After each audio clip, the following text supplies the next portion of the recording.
Rockiana. Rockiana. Why you gotta be like this?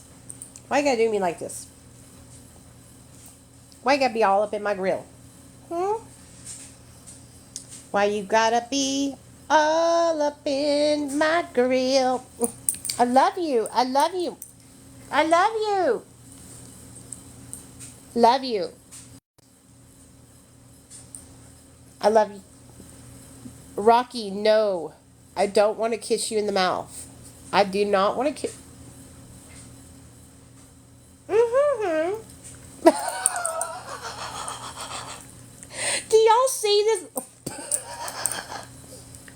Are y'all seeing this little shit?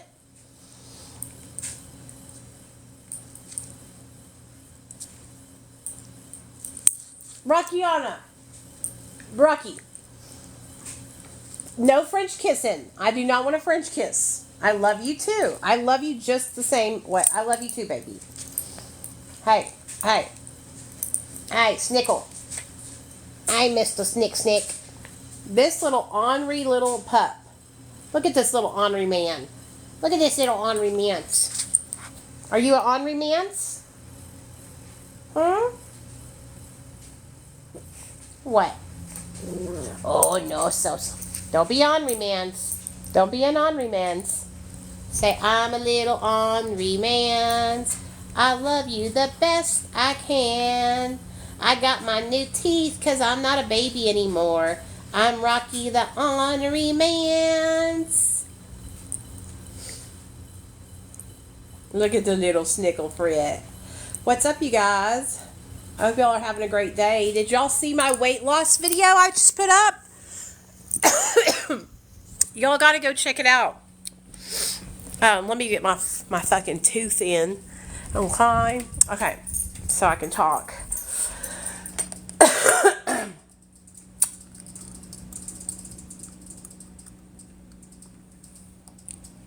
Okay. Did y'all see my weight loss video? So for those of you guys that don't know, I got diagnosed with diabetes in December, and I was as big as a house. As big as a house. Okay? 250 pounds. And the doctor put me on semaglutide, Ozempic. And it has saved my life. Saved my life and changed my life. I've lost 56 pounds. I'm feeling better than I've ever felt before in my life. I'm losing weight and I'm feeling great. And I am so grateful because it's very difficult when you... Okay, so I did a lot of damage to my hormones and my brain with methamphetamine. And so once you get sober from methamphetamine, a lot of people experience this. You feel tired and lethargic and lazy and you just don't feel like you have any energy. It's very, very difficult. It's a huge trigger, okay? And you guys know I've been sober from meth for almost 9 years now. All right? And I have been battling chronic lethargy, chronic tiredness, chronic no energy for years. Getting on semaglutide for my diabetes has helped me so much because I've been able to get my food intake in control. Okay? One of the things that happened to me when I got sober was my food intake got totally out of control. Okay? Totally out of control. And I was just eating and eating and eating and eating. Couldn't stop eating. Okay? I had like no off switch to my brain. When I would try to like not eat, I would be hungry all the time and thinking about food 24/7. Sorry, I just got out of the shower, so my hair's kind of wild right now. So getting on semaglutide has shut off those cravings. You know, I don't have the cravings for food anymore like I did. And I am losing weight. Like, the proof is in the pudding. I posted the video. I wanted you guys to see how big my stomach was last year or the year before that, whatever that was. And then what it looks like today. That video was filmed today. Do you know how good it feels as a woman to not have my stomach hanging down past my punani? Do you know how good it feels to be able to like put my pants on and not have to worry about my stomach tucking in or flopping over or getting in the way? Like, it's such a freeing feeling, you guys. And this medication has helped me to change my life. Like, I just want y'all to know it's changing my life. I just got done eating lunch. I had some salmon with a little bit of rice and some vegetables, and I'm good to go. And I couldn't have done that without being on this medication. It changed my life 100%. So, you know, I spent 8 years of sobriety eating food in copious amounts and not being able to control it, like not being able to stop. I would just binge and binge and binge and binge. And it's because my body didn't have any other way of getting dopamine, because my brain was so used to getting large quantities of dopamine through methamphetamine. And so when I got sober, I was depressed. Not enough people talk about this. This is why it's so hard for meth addicts to stay sober. If you have a loved one who has had a lifelong addiction to methamphetamine and they're constantly relapsing, this is one of the main reasons, because they feel like crap all the time. All the time. So this medication and losing weight has helped me. I'm starting to feel like a human again. I'm getting energy back. I want to go out and do stuff. Like, it's great. I'm so happy. And I just want to share that information with other people. Like, if you're struggling, you're not alone. If you are in recovery and you're just getting sober from meth, and you find yourself doing bad behaviors like I was, if you find yourself overeating and binge eating all the time, your brain and your body is seeking dopamine, and it's trying to find it any way it can. And that's what's happening. And so you have to find healthy ways to incorporate dopamine into your life without overeating and binging. And so I wish that more people had talked to me about the importance of healthy eating and exercise when I got sober. And I know a lot of people will tell you, they'll say, well, at least you're not doing drugs, at least you're not doing meth. No, if you're not taking care of your body, if you're not eating healthy fruits and vegetables and meat, and staying away from processed carbohydrates and unhealthy processed foods, you will end up on the other side like I was, 100 pounds overweight. I gained 100 pounds in my sobriety. And you'll be miserable. So instead of looking at it from the perspective of, well, at least I'm not doing meth, try to have a more balanced, rounded approach to your recovery. Okay? You need to find balance in all areas of your life. Work, home, relationships, food, exercise. You have to find the balance. That's where the sweet spot is in recovery, is finding the balance in your life when it comes to every aspect. Every aspect. And it's a lot harder to do than it is to just talk about it, right? I went through 7.5, almost 8 years of my sobriety being completely miserable, 100 pounds overweight, depressed, not leaving my apartment except for to take my son to school and home again. Embarrassed to go out because I live in Arkansas. It's hotter than a motherfucker down here during the summer. It's like in the 110s, 112s. Okay? It was miserable. I was a prisoner in my own body because of my obesity. Because of my past history with binge eating disorder, with methamphetamine.